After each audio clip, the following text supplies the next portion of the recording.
محترم ناظرین، السلام علیکم ورحمۃ اللہ وبرکاتہ۔ آج میں آپ کے سامنے شب براءت کی عظمت اور اس کی فضیلت لے کر کے حاضر ہوا ہوں۔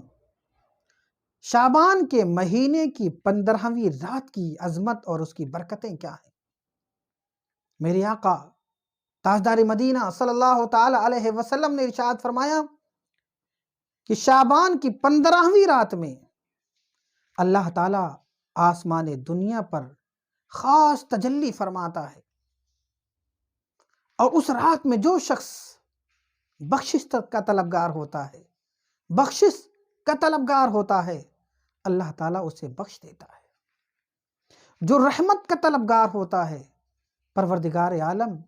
اس کے اوپر رحمت و نور کی بارشیں فرماتا ہے۔ مگر میرے آقا صلی اللہ علیہ وسلم آگے ارشاد فرماتے ہیں، مگر عداوت کرنے والے کی توبہ اللہ تعالیٰ قبول نہیں فرماتا ہے۔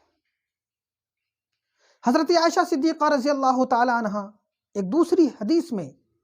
روایت کرتی ہیں کہ پیارے مصطفیٰ صلی اللہ تعالیٰ علیہ وسلم نے ارشاد فرمایا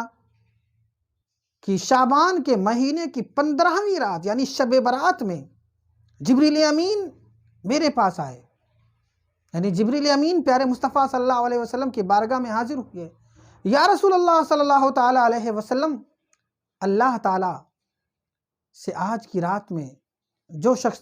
بخشش طلب کرتا ہے، اللہ تعالیٰ اسے بخش دیتا ہے۔ جو اللہ تعالیٰ کی رحمت کا طلبگار ہوتا ہے، پروردگار عالم رحمت و نور کی بارشیں اس کے اوپر فرماتا ہے۔ اللہ تعالیٰ سے جو بھی جو چاہتا ہے، اللہ تعالیٰ اس سے عطا فرماتا ہے۔ مگر اے مصطفیٰ صلی اللہ علیہ وسلم، اللہ تعالیٰ چند لوگوں کی دعائیں قبول نہیں فرماتا۔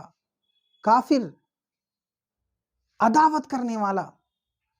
رشتہ داریوں کو توڑنے والا، شراب پینے والا، ماں باپ کی نافرمانی کرنے والا، اور غرور اور گھمنڈ سے اپنے کپڑے کو ٹخنوں سے نیچے لٹکا کر چلنے والا، ان لوگوں کی دعا پروردگار عالم قبول نہیں فرماتا ہے۔ عزیزان محترم، پتہ کیا چلا کہ دشمنی کرنے والے، عداوت کرنے والے کو اللہ تعالیٰ معاف نہیں فرماتا ہے، اس کی توبہ اللہ تعالیٰ قبول نہیں فرماتا ہے۔ لہٰذا ہمیں چاہیے کہ رمضان سے پہلے جو یہ شعبان کا مہینہ آتا ہے، اس شعبان کے مہینے کی 15ویں تاریخ آنے سے پہلے ہم اپنے دوستوں سے معافی مانگ لیں، اپنے رشتہ داروں سے معافی مانگ لیں، اپنے ساتھیوں سے معافی مانگ لیں۔ جو کچھ بھی ہم نے غلطی کی ہے میرے بھائی معاف کر دو، جو کچھ بھی مجھ سے خطا ہوئی ہو میرے بھائی مجھے معاف کر دو۔ اپنے تمام بھائیوں سے، رشتہ داروں سے، ناطے داروں سے جہاں سے بھی ہو سکے، ممکن ہو سکے، آپ اس سے معافی مانگیں۔ اور یہی وجہ ہے کہ جس طریقے سے عید کے دن لوگ آپس میں ایک دوسرے سے مل کر کے مصافحہ معانقہ کرتے ہیں اور ایک دوسرے کو عید کی مبارکبادیاں دیتے ہیں،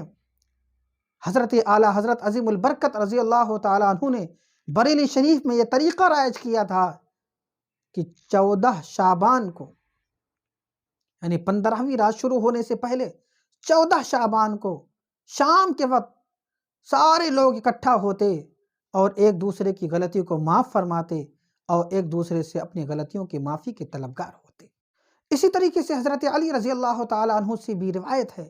کہ پیارے مصطفیٰ صلی اللہ تعالیٰ علیہ وسلم نے ارشاد فرمایا کہ اے لوگو، شعبان کی 15ویں رات یعنی شب برات کی رات میں اللہ تعالیٰ آسمان دنیا پر خاص تجلی فرماتا ہے، اور غروب آفتاب ہی سے یہ سلسلہ شروع ہو جاتا ہے۔ ندا دینے والا ندا دیتا ہے، پکارنے والا پکارتا ہے کوئی بخشش طلب کرنے والا جسے بخش دیا جائے، ہے کوئی رحمت کا طلبگار جس سے رحمت و نور کی بارشیں عطا کر دی جائیں،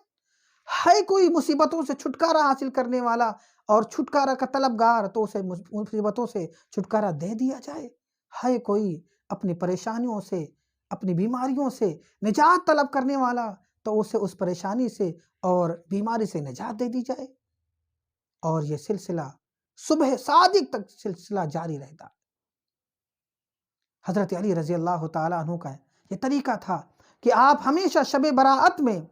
اپنے گھر سے باہر تشریف لاتے، آسمان کی طرف دیکھتے، پھر واپس چلے جاتے۔ ایک بار کسی نے پوچھا کہ آخر حضور کیا معاملہ ہے کہ آپ کو ہم دیکھتے ہیں کہ شب برات سے شب برات کے موقع پر آپ گھر سے باہر تشریف لاتے ہیں،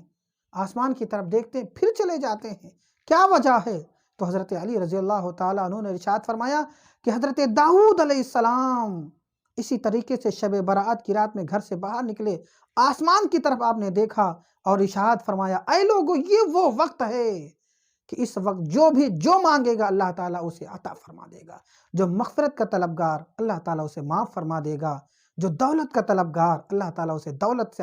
نواز دے گا، جو اولاد کا طلبگار اللہ تعالیٰ اسے اولاد عطا فرما دے گا۔ اے لوگو، برادران ملت اسلامیہ، اب ہمیں بھی یہی چاہیے کہ اس آنے والی رات میں ہم جاگیں اور جاگ کر کے اپنے رب کی بارگاہ میں اپنے گناہوں سے معافی مانگیں، توبہ کریں، توبہ کرنے کے بعد اب رب کی بارگاہ میں دعا کریں، پروردگار عالم میری بیوی بیمار ہے اسے شفا عطا فرما دے، میرا بیٹا بیمار ہے اسے شفا عطا فرما دے، میری بیٹی بڑی ہو گئی ہے، نوجوان ہو گئی ہے، شادی کے لائق ہو گئی ہے تو نیک رشتہ عطا فرما دے۔ اے پروردگار عالم میری فلاں پریشانی، فلاں تکلیف، فلاں دکھ ہے اسے دور فرما دے، پیارے مصطفیٰ کا صدقہ عطا فرما دے، پیارے رسول کا صدقہ عطا فرما دے۔ اللہ تعالیٰ کی رحمت کو جوش آئے گی اور انشاءاللہ رب تعالیٰ ہمارے اور آپ کے اوپر ضرور کرم فرمائے گا، ہماری اور آپ کی دعا ضرور قبول فرمائے گا۔